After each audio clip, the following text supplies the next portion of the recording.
Grade 7s, happy Monday. I hope you guys had great weekends. You ready for another week? Today we are doing some word problems involving algebra. So we're going to do our review. So we did true or not true on Friday with different expressions, and today we're going to go into some word problems surrounding expressions. So right now we have the problem j divided by 6 equals 7. J equals 42. We have to determine whether this problem is true or not true. How do we do so? We take that 42 that j is supposed to represent and we plug it into our equation. So we do 42 divided by 6 equals 7. Is this true? So if I try doing 42 divided by 6, 42 divided by 6, that gives me 7. So in this case, it is true. If it's true, we don't have to do anything with it. Now we have our next problem. We have h times 8 equals 64. Therefore, h equals 5. How do we figure that out? Well, we plug in our equation. So we do 5, where the h is, times 8 equals 64. Is this true or not true? So I do 5 times 8. 5 times 8 actually gives me 40. So this is not true. If we have a problem that is not true, we have to go and correct it. So instead of h equaling 5, I need to figure out what h would actually equal. So I have to figure out something times 8 equals 64. How do I do that? I can do reverse. So I can do 64 divided by 8, because I can just move this over here. And I do the opposite operation, which will give me what h is. So 64 divided by 8 gives me 8. So in this case, h must be equal to 8 in order for this statement to be true.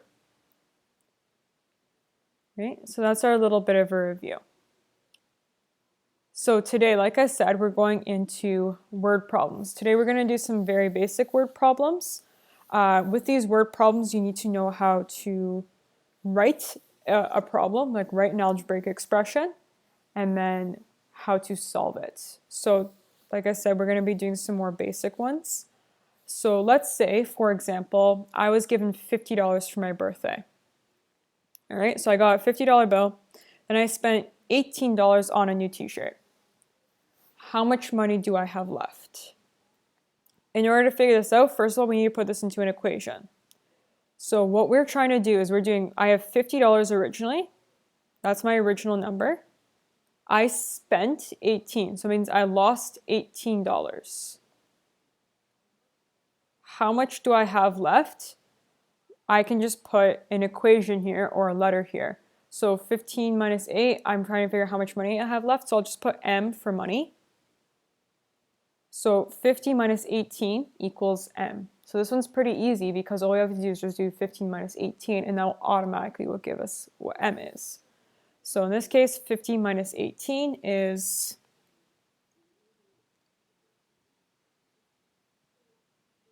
gives me 32. So therefore, m is equal to $32. So $32 is what I have remaining of my birthday money. And that's all it is. So your first part is writing the equation, which we did right here. And the next part is solving it, which we did right here. All right, now we have another problem. Let's say I had 27 stickers and I gave away some stickers to a friend and I have 15 stickers left. So I have 27 stickers, so that's my original number, minus, I'll just use S for stickers because I don't know how many I gave away. All I know is how many I have left. So 27 minus however many I gave away gives me 15 because I have 15 left. So that is my equation right there. Now we need to figure out how many stickers I have to do. So I have to do the second part, which is my solution. To do that, I do 27. Remember what we did before with our subtraction? We just switched our S and our 15 because I know I have to have less than 27 stickers, so I can't just do the opposite. I just switch them around. So I do 27 minus 15 will give me S. So that will give me how many stickers I have left. 27 minus 15, it gives me 12. All right, so 27 minus 12 is 12. 12 equals S, so therefore S equals 12. Therefore, and I can just write a therefore statement, so therefore I have 12 stickers left.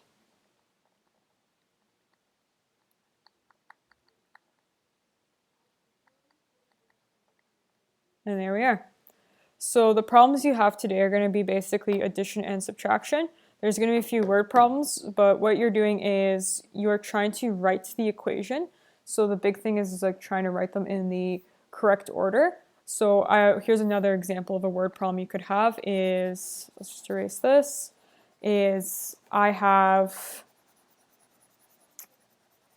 I worked my part-time job and I got, let me see. I had so much money to start out with, and I spent $20 or $21, let's say, and I have $35 left. How much money did I have originally? To figure that one out is, so M represents the amount of money I had originally. I don't know how much money I had. I spent $21 and I'm left with 35. So I know that spent has to be minus 21 because that's how much I just spent. And then 35 is equals because that's how much I have remaining in my pocket. Now to do this problem is we can solve it the same way that we've been doing problems from before, is I take my 35 and remember if we are trying to figure out the total amount, that total amount has to be bigger than 35 is because I had more than $35 to start out with. It means I'm actually adding 21, which gives me 35 plus 21 gives me 56. So therefore, M is equal to 56. Therefore, I had $56 to start out with. All right, so that's what you're going to be doing today. Just some word problems based off of it. And on Wednesday, we're going to get into some different types of word problems. But that's it for today. Let me know if you have any questions whatsoever. As you know, I'm pretty much almost always available by email. And otherwise, I will see you guys on Wednesday. Thank you for all the hard work you've been doing. You guys have been doing absolutely amazing, and I really appreciate it. I love seeing how much time and effort you're still putting into all your schoolwork despite everything that's happening. So thank you guys so much, and I'll see you on Wednesday.